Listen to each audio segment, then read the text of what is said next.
क्या मैच के बहाने गुजरात में 1 लाख करोड़ का सट्टा हुआ? ये सबसे चौंकाने वाली खबर है जो मैं आज आपको बताऊंगा। और क्या प्रधानमंत्री नरेंद्र मोदी ने आईसीसी को धत्ता बताते हुए ड्रेसिंग रूम में जाने को लेकर खबरें चल रही है। इंटरनेशनल क्रिकेट काउंसिल आईसीसी का नियम है कि कोई भी बाहरी शख्स ड्रेसिंग रूम में नहीं जा सकता है। तो क्या प्रधानमंत्री नरेंद्र मोदी और अमित शाह ने उस नियम को तोड़ा है? ये सबसे बड़ी खबर है। वहीं पप्पू का जवाब है पनौती। क्या नरेंद्र मोदी जिस तरह से 2019 और 2014 में राहुल गांधी को पप्पू बनाकर चुनाव जीता गया, क्या पनौती वाला जो नाम है वो नरेंद्र मोदी को चुनाव हरा देगा? ये वो तमाम सवाल है जो आज सोशल मीडिया पर वायरल है और मैं इसलिए कहता हूं। और सोचिए, टनल जो 41 मजदूर फंसे हुए हैं उनको बचाने का काम आया विदेशी मशीन। ये मैं नहीं कह रहा हूं, इस देश की मनुवादी मीडिया कह रही है। तो मैच जिताने में जिस तरह से धार्मिक आस्था का दुरुपयोग किया गया, हवन, पूजा, कांड, हनुमान चालीसा का पाठ, जय श्री राम के नारे, वो काम ना आया। टनल के लिए भी वो काम ना आया। काम क्या आ रहा है? तकनीक, मशीन। जो ज़्यादा तकनीकी होगा वो ज़्यादा जीतेगा। और दिलीप मंडल ने तो अच्छी बात लिखी है आज। जो ऑस्ट्रेलिया के खिलाड़ी वर्ल्ड कप पर पैर रखे हुए, दिलीप मंडल ने कहा है कि वहाँ थोड़ी ना कोई पैर से पैदा हुआ है। पैर को खराब कहाँ माना गया है?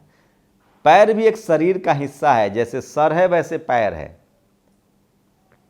लेकिन इस देश में मनुवादी व्यवस्था में कोई मुख से पैदा होता है, कोई पैर से पैदा होता है और उनको नीच और अछूत बना दिया जाता है। सोचिए।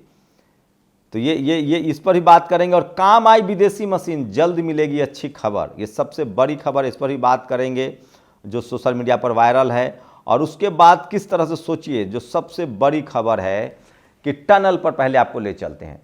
टनल में 41 मजदूर फंसे हुए हैं। भारत के तमाम जो एजेंसियां हैं वो काम कर रही है। और मैं फिर कह रहा हूँ, ये मनुवादी मीडिया उन एजेंसियों को बधाई दे, उन मशीनों को बधाई दे, वहाँ रात दिन काम करने वाले लोगों को बधाई दे। प्रधानमंत्री के, देश के प्रधानमंत्री हैं, कुछ भी अच्छा होगा तो प्रधानमंत्री को क्रेडिट देने की ज़रूरत नहीं है।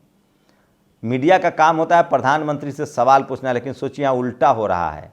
जो अच्छा हुआ उसके लिए प्रधानमंत्री को क्रेडिट, और जो खराब हुआ, सोचिए, मैच अगर भारत जीत जाती तो मोदी ने जिताया, और हार गई तो टीम जिम्मेदार है। सोचिए, इस तरह के हालात हैं और इस तरह से मीडिया आपको मिसलीड कर रही है। और मीडिया सरकार का काम आई विदेशी मशीन, जल्द मिलेगी अच्छी खबर। सोचिए, अगर हम तकनीक पर ध्यान नहीं देंगे, टेक्नोलॉजी पर ध्यान नहीं देंगे, कॉलेज यूनिवर्सिटी नहीं बनाएंगे, विज्ञान नहीं बनाएंगे। एक रिटायर्ड आईएएस ने 5 करोड़ रुपए का चंदा दे दिया राम मंदिर के लिए, अच्छी बात है। मैं वैसे लोगों को ढूंढ रहा हूं जो स्कूल, कॉलेज, लाइब्रेरी के लिए लोगों को चंदा दे। सोचिए, जो लोग आपको चुनावी रैली में गाड़ी लेकर ले जाते हैं वो आपको एडमिशन के लिए पैसा नहीं देंगे, पढ़ाई के लिए पैसा नहीं देंगे। आस्था आपका निजी मसला। इस देश में सरकार का काम स्कूल, अस्पताल, कॉलेज, ज्ञान विज्ञान है। सोचिए, आज ये सरकार, ये काम आई विदेशी मशीन, जल्द मिलेगी अच्छी खबर। ये मशीन हम बनाएंगे तो क्या हमारे देश के लोगों को फ़ायदा नहीं होगा?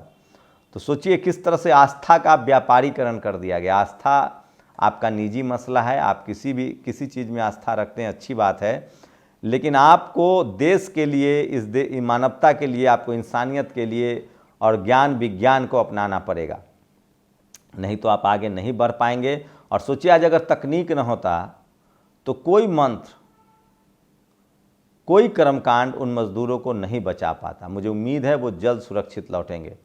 और सोचिए, पप्पू का जवाब पनौती। पनौती शब्द पूरी दुनिया में ग्लोबल वायरल हो रहा है। क्या जो लोग राहुल गांधी को पप्पू कहते थे उनको अब पलटवार महंगा पड़ रहा है और अब प्रधानमंत्री को पनौती कहा जा रहा है?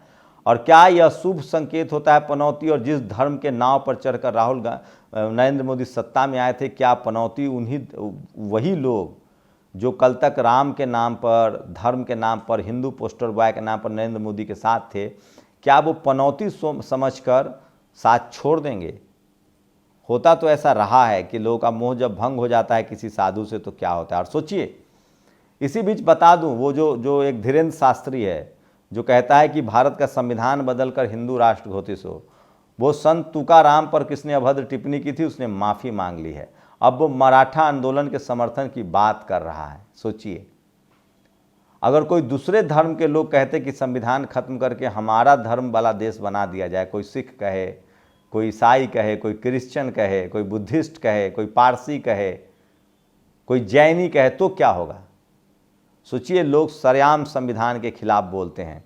तो मैं फिर कह रहा हूं, पप्पू का जवाब पनौती कांग्रेस को मिल गया है और उस पर वो बैटिंग कर रही है। देखते हैं इस पर कितनी सफलता मिलती है। लेकिन मैं फिर कह रहा हूं, कांग्रेस बीजेपी दोनों धर्म की राजनीति के मास्टर हैं, उनको सोशल जस्टिस से कोई लेना देना नहीं है। वहीं प्रधानमंत्री ड्रेसिंग रूम में गए थे, उसको लेकर भी लगातार लोग सवाल उठा रहे हैं। खुद तमाम सोशल मीडिया पर लोग पूछ रहे हैं कि ये तो आईसीसी के नियम के खिलाफ है, कोई भी बाहरी व्यक्ति ड्रेसिंग रूम में नहीं जा सकता है। तो सवाल है कि क्या प्रधानमंत्री नरेंद्र मोदी और गृह मंत्री अमित शाह ने आईसीसी के नियम को तोड़ा है? और खुद अमित शाह के बेटे जैसा बीसीसीआई के सेक्रेटरी हैं, राजीव शुक्ला बीसीसीआई के उपाध्यक्ष हैं। ये अलग बात है कि पैसे के दम की वजह से आईसीसी बीसीसीआई के खिलाफ नहीं होगा, चलिए, लेकिन ये नियम तो तोड़ा गया है, इसकी लोग बात कर रहे हैं। वहीं जिस तरह से रिकी पॉन्टिंग और अर्जुन रणतुंगा ने जिस तरह के सवाल उठाए थे कि माफिया के दम पर क्रिकेट चलाया जा रहा है, गुजराती बाबू और सट्टेबाजों की सेटिंग 1 लाख करोड़ कमाए, बड़ा खुलासा है। सोचिए, न्यूज़ नशा पर इसे खुलासा किया है। तो सबसे बड़ी खबर है और इस तरह की खबरों को लेकर आपको सचेत रहना पड़ेगा। वहीं इजराइल फिलिस्तीन को लेकर जो सबसे बड़ी खबर है कि वहाँ अब युद्ध विराम हो गया है 4 दिनों के लिए। लेकिन सोचिए, इस बार घुटने टेके हैं इजराइल ने, और इससे सबसे ज़्यादा इस युद्ध विराम से फ़ायदा है, आपको बता दें कि हमास को, ताकि गरीब लोगों को मदद मिल पाएगी, घायल लोगों को। राम रहीम तीसरी बार जेल से बाहर, हरियाणा सरकार से मिला 21 दिन का फरलो। इस पर लोग सवाल उठा रहे हैं कि वो जेल में ही कब रहा जब रोज़ बाहर ही हो जा रहा है। वहीं रामदेव ने कहा है कि मुझे बदनाम किया जा रहा है। इजराइल हमास युद्ध पर मिडिल ईस्ट को भारत से आस, इस्लामिक अरब लीग के नेताओं ने कहा है। तो ये सबसे बड़ी खबर है, जो बड़ी बैठक हो रही है। और सोचिए किस तरह से लगातार सोशल मीडिया पर खबरें चल रही है। और तेलंगाना इलेक्शन, बीजेपी छोड़ कांग्रेस में शामिल हुए नेता के यहाँ आयकर विभाग की छापेमारी। सोचिए, एक नेता जो शामिल हो गया कांग्रेस में बीजेपी छोड़ के, उस पर लगातार जो है वो छापामारी हो रही है। बीजेपी छोड़ कांग्रेस में शामिल हुए नेता के यहाँ आयकर विभाग की छापामारी, 600 करोड़ की संपत्ति। जब तक वो बीजेपी में थे तब तक ठीक था। जी विवेकानंद, जो 2009 में पेदापल्ली लोकसभा सीट से कांग्रेस उम्मीदवार के रूप में जीत हासिल की, लेकिन 2014 में बीआरएस से हार गए। वह 2016 में बीआरएस में चले गए और 2019 में भाजपा ज्वाइन की थी। तेलंगाना में 30 नवंबर को वोटिंग होने वाली है। विधानसभा से पहले आईटी अधिकारियों की टीम वहां छापेमारी कर रही है। तेलंगाना में मतदान से पहले आयकर विभाग की ताबड़तोड़ छापेमारी। मंगलवार को राजधानी हैदराबाद के साथ संयुक्त आदिलाबाद, करीमनगर और वारंगल जिले के कई इलाकों में छापेमारी की गई।